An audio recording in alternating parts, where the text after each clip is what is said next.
organic, unpredictable, unknown, lovely, beautiful, a sense of fulfillment.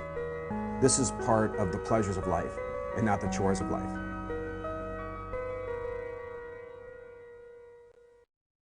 Thanks for tuning into your Thursday edition of Daily Iowan TV, your television news, sports, and weather source for the Daily Iowan. Broadcasting from the Daily Iowan newsroom, I'm Adam Sullivan, here to bring you an update on what's been going on around Iowa City. Iowa City's world-famous Jazz Fest starts this weekend. Jazz Festival will kick off tomorrow at 2:30 p.m. with a special performance by the University of Iowa Jazz Band, Camp Combos, in the Ped Mall downtown. Performances will continue until 8 p.m., including shows from the DePaul Jazz Band and the Iowa Jazz All-Stars. There will also be plenty of activities for kids of all ages. And the Crisis Center of Johnson County will be collecting canned food at the event. You can log on to dailyiowan.com to find out more about this weekend's festivities. And more than a dozen Iowa laws go into effect tomorrow, including Iowa's ban on texting while driving. Starting tomorrow at midnight, officers will stretch away from warnings and go straight to fines.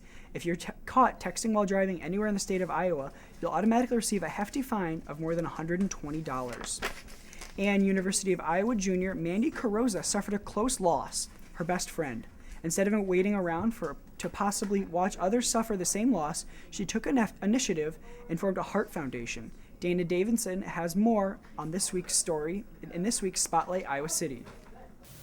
A week before her senior year, Jennifer Lynn Snyder died of sudden cardiac arrest at a soccer practice in her hometown of Northbrook, Illinois.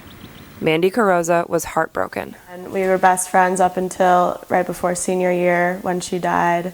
When Jenny died, she was on a field that did not have an AED, and who's to say that it would have saved her, but there was a chance.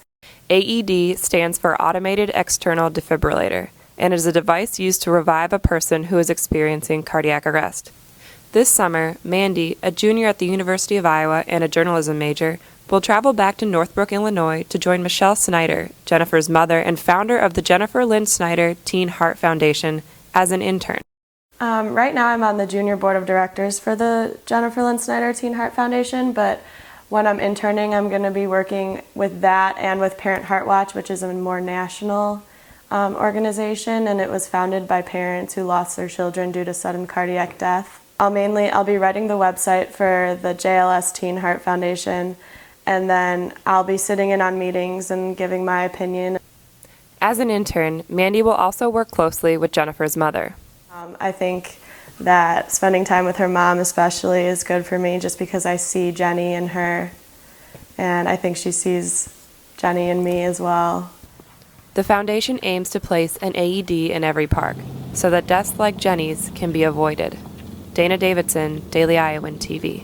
Currently working towards a nonprofit certificate at the University of Iowa and toying around with the idea of starting another heart foundation here at Iowa. And a lawmaker from Iowa has started a new push to help children affected by meth use. U.S. Senator Chuck Grassley this week introduced legislation in the U.S. Senate to allocate money for anti-meth programs, including a program helping children in foster care. Grassley's office says more than 300,000 kids are put into foster care every year due to meth use. For more on this story, check out Friday's pages of the Daily Iowan.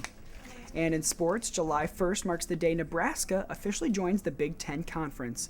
This is the first addition in more than 20 years to the Big Ten. The Hawkeye football squad will take on the Cornhuskers for the first time in 11 years this coming November.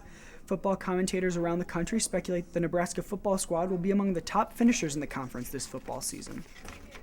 And only with Daily Iowan TV can you get a sneak peek into Friday's pages of the Daily Iowan, read about the State House battle over next year's state budget, and learn about Congressman Dave Loebsack's trip to the UI campus on Thursday. And here's a quick look at the weather for this weekend.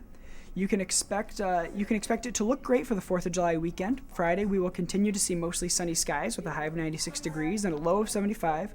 Both Saturday and Sunday, we will have mostly sunny skies, as well as highs in the mid and lower 80s and lows in the mid 60s, and a 20% chance of rain. And taking a look at your extended forecast, there's a chance of rain on the 4th of July, but temperatures should remain warm throughout most of next week, with highs in the 80s. And that's your Thursday edition of Daily Iowan TV. You can check us out at the same time on Sunday, or tune in anytime at dailyiowan.com. For Daily Iowan TV, I'm Adam Sullivan.